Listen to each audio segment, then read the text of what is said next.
ஒரு ஆலோசனையாக ஒரு காரியத்தை சொல்லுகிறேன். நம்ம இப்பொழுது செய்திகளை நம்ம பார்த்து கொண்டே இருக்கிறோம். என்னென்னா, டவுரி பிரச்சனையினால்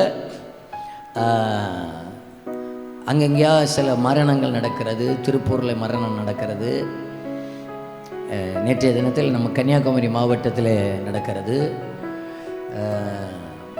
இப்படிப்பட்ட பிரச்சனைகள் இன்றைக்கி நிறைய நம்ம ஊர்களில் நடந்து கொண்டே இருக்கிறது. நான் உங்களுக்கு மிகுந்த தாழ்மையோடு சொல்லுகிற காரியம் என்னவென்றால், இது கிறிஸ்தவத்துக்கு ஒத்த காரியம் அல்ல. நம்ம ரட்சிக்கப்பட்டவர்கள், ஞானஸ்நானம் பெற்றவர்கள், திருவிருந்திலே பங்கெடுக்கிறவர்கள், எந்த குடும்பத்திலும் இந்த டவுரி பிரச்சனை கிறிஸ்தவ குடும்பத்திலே வரவே கூடாது. அது பரலோகம் அங்கீகரிக்கிற காரியம் அல்லவே அல்ல. ஏற்கனவே திருமணமானவர்களுக்கும் சொல்கிறேன், ஆக போகிறவர்களுக்கும் சொல்கிறேன். என்னைக்காவது ஒரு நாள் அங்கே மனைவி வீட்டில் போய் வாங்கிட்டு வா, அதை வாங்கிட்டு வான்னு சொன்னால் அது ஆண்டவருக்கு விரும்புகிற காரியம் அல்ல. அதை பரலோகம் ஒரு நாளும் அங்கீகரிக்காது. ஒரு குடும்பத்தை வேதனைப்படுத்தி ஆண்டவர் நம்மை ஆசீர்வதிக்க மாட்டார். அந்த ஆசீர்வாதம் நிலையான ஆசீர்வாதமும் கிடையாது. நம்ம சர்ச்சில் வர்றவங்க யாராவது நீங்கள் அப்படி இருந்தீங்கன்னா எனக்கு கரெக்டாக நீங்கள் எனக்கு தகவல் சொல்லிவிடணும்னா, அவங்களெல்லாம் திருவிருந்தில் நம்ம கொடுக்கக்கூடாது. அவங்களுக்கு முதல்ல சொல்லணும். நம்ம அவங்களுக்கு கரெக்டாக அது ஆலோசனை சொல்லணும். அவங்க காசை கல்யாணம் பண்ணுறாங்களா, பொண்ணை கல்யாணம் பண்ணுறாங்களான்னு நம்ம ஒன்று பார்க்கணும். இது டவுரி பிரச்சனை. ஏற்கனவே இனி நம்ம திருமணம் ஆக போகிறவங்களுக்காக சொல்லுங்கள். என் கர்த்தர் நம்மை ஆசீர்வதிக்கணும்னு வச்சுருந்தா நம்முடைய ஆசீர்வாதத்தை யாராலும் தடுக்கவே முடியாது.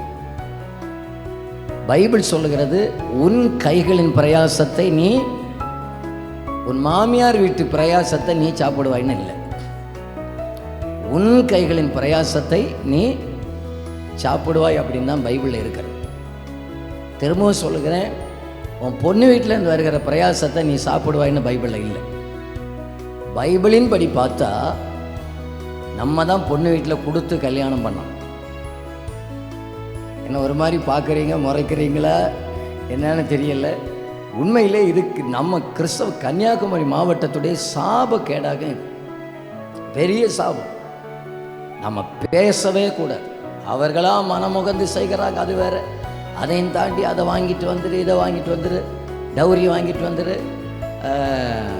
பிள்ளைய கூட்டிகிட்டு வரும்போது 5 பவுனுக்கு செயின் வாங்கிட்டு வந்துடு. அது ஒரு நாளும் அது செய்யவே கூடாது. அது கர்த்தர் அங்கீகரிக்கிறவர் அல்ல, அது பரலோகம் அங்கீகரிக்காது. நான் உங்கள் உள்ளுக்குள்ளே இருக்கிறவங்க அல்ல, நம்ம லைவில் கேட்குறவங்க எல்லாருக்காகவும் சொல்லுங்கள். ஆமாம், அந்த சாபத்தை நம்ம தலைமுறையாவது ஒழிச்சிடணும். நான் ஏன் அதை இன்னொரு முக்கியமான காரியமாக சொல்லுகிறேன்னா, நம்ம அடுத்த தலைமுறைக்கு இப்போ ஒரு பெற்றோர் நம்ம வாங்குறோன்னா, அடுத்த தலைமுறைக்கு அது ஒரு நிழலாக காட்டி வச்சுட்டு போயிடுறாங்க. பிள்ளைகளுக்கு அதை ஒரு தகாத ஒரு முன் உதாரணமாக அதை சொல்லி வச்சுட்டு போயிடுறது போல தான் இருக்கு. ஈசாக்கு மனைவிக்கு வீட்டில் கொடுத்து தான் கல்யாணம் பண்ணார். பைபிளின் படி பார்த்தா எல்லாரும் கொடுத்து தான் கல்யாணம் பண்ணியிருக்கிறாங்க. இயேசு கிறிஸ்து கூட தன்னுடைய இரத்தத்தையே சிந்தி தான் சபையை சம்பாதிச்சிருக்கிறார். கொடுத்த இரத்தத்தை கொடுத்து தான் சபைங்கிற மனவாட்டியை சம்பாதிச்சிருக்கிறார். நம்ம மட்டும் இப்போ சிலர் இடத்துல பார்த்தா 10 வருஷம் கல்யாணம் ஆகி 10 வருஷம் ஆனாலும் இன்னும் விடுறது கிடையாது. மனைவிக்கு வீட்டில் போய் வாங்கிட்டு வந்துரு, போய் அதை வாங்கிட்டு வந்துரு, போய் இதை வாங்கிட்டு வந்துருன்னு சொல்லு. இன்றைக்கி இந்த வரதட்சணையினால் உண்டாகிற இந்த மரணங்கள் நம்ம தேசத்தை விட்டு அது ஒழிக்கப்படணும். அது இனி இருக்கக்கூடாது. திரும்ப சொல்லுகிறேன், அது கிறிஸ்தவ குடும்பத்தில் இருக்கக்கூடாது. கிறிஸ்தவத்தில் இருந்தால் அது பரலோகம் அதை அங்கீகரிக்காது. கர்த்தர் அதை 100% எதிர்க்கிறார். 100% கர்த்தர் அதில் பிரியப்படுகிறவர் அல்ல. ஆமான்னு ஒத்துக்கொள்ளுகிறவங்க மட்டும் கையை வேர்த்து வர இல்லையே சொல்லுங்க பார்க்கல. என்ன ரொம்ப மெதுவாக போச்சுது. திரும்ப கேட்குறேன்னு, இந்த டவுரினால் இனி நம்ம ஒரு மரணத்தை கேள்விப்படக்கூடாது. அது நம்முடைய தலைமுறைக்கு அது உகந்ததல்ல. அந்த சாபம் நம்முடைய தேசத்தை விட்டு ஒழிக்கப்படணும். அதற்கு நாங்கள் ஒத்துக்கொள்ளுகிறோம் அப்படின்னு சொல்லுகிறவங்க வலது கரத்தை உயர்த்தி காமிங்க பார்க்கலாம். நாங்கள் பேச மாட்டோம், டௌரி பேச மாட்டோம்னு சொல்லுகிறவங்க கையை உயர்த்தி காட்டுங்க பார்க்கலாம். ஆமாம், ஸ்தோத்திரம். உங்கள் கையெல்லாம் கர்த்தர் பார்த்துருக்கிறாரு.